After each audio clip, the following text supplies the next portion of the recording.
এটা হচ্ছে Oppo A38 এর একটা মিডল ফ্রেম। এই ফোনটা আসার মেরে ডিসপ্লেটা নষ্ট হয়ে গেছে এবং ফ্রেমটা দেখুন অনেকখানি বাঁকা আছে। এখন এই বাঁকা অবস্থায় যদি আপনারা এর উপরে ডিসপ্লে সেট করে দেন, সেই ডিসপ্লে খুব বেশি দিন টিকবে না। তো এখন এই ফ্রেমটা অবশ্যই সোজা করতে হবে অথবা নতুন একটি ক্রয় করতে হবে। তো অনেক সময় কাস্টমারের বাজেট থাকে না কাজগুলো নেওয়ার জন্য, আমাদের এই কাজগুলো করে দিতে হয়, ফ্রি বলেন আর যে কোনোভাবেই কাজগুলো করে দিতে হয়। এখন আমি সেই কাজটা করব, আপনারা দেখুন আমি কিভাবে ফ্রেমটা সোজা করি।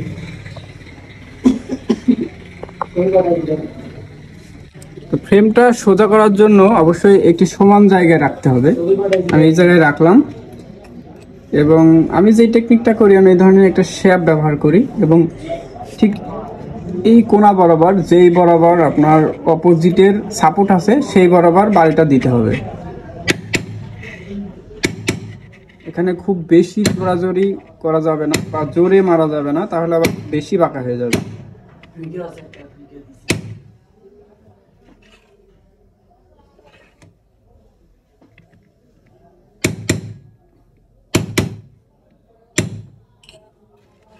এভাবে এর আগেও অনেক ফ্রেম আমি সোজা করে দিয়েছি কাস্টমারের। যদি বেশি বাঁকা থাকে বা সোজা না হয়, সেক্ষেত্রে আপনারা অবশ্যই ফ্রেমগুলো চেঞ্জ করে দিবেন। চেঞ্জ বাদে আপনারা ডিসপ্লে কখনোই বসানোর চেষ্টা করবেন না। যদিও করেন, সেই ডিসপ্লে খুব বেশি দিন টিকবে না, 100% উঠে পড়বে, আঠা ছেড়ে দেবে।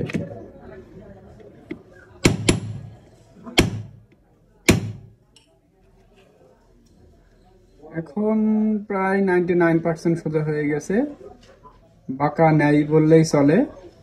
1% কোনো বিষয় না, এটা চলবে। এখন অপোজিটে দেখি কি অবস্থা। অপোজিটেও বাঁকা আছে, এটা সোজা করতে হবে। তো এখানে একটা বিষয় খেয়াল রাখবেন, এখানে সিম ট্রে আছে, সিম ট্রের জায়গায় কোনোভাবেই বাড়ি দিবেন না।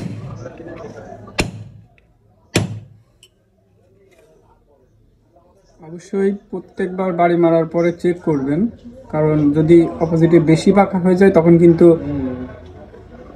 প্রবলেমে পড়ে যেতে পারেন।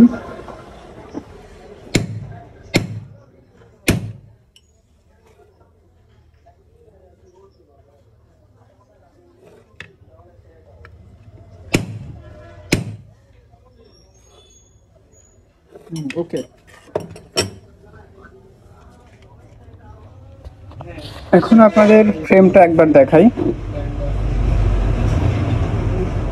দেখুন এই মুহূর্তে ফ্রেমটা সম্পূর্ণ সোজা আছে।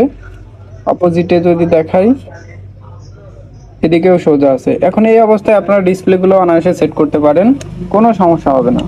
ডিসপ্লের নিয়ম হচ্ছে ডিসপ্লে অটোমেটিক এর ভেতরে বসে থাকবে, কোনো রকম চাপাচাপি করা যাবে না, জোর করে বসানো যাবে না।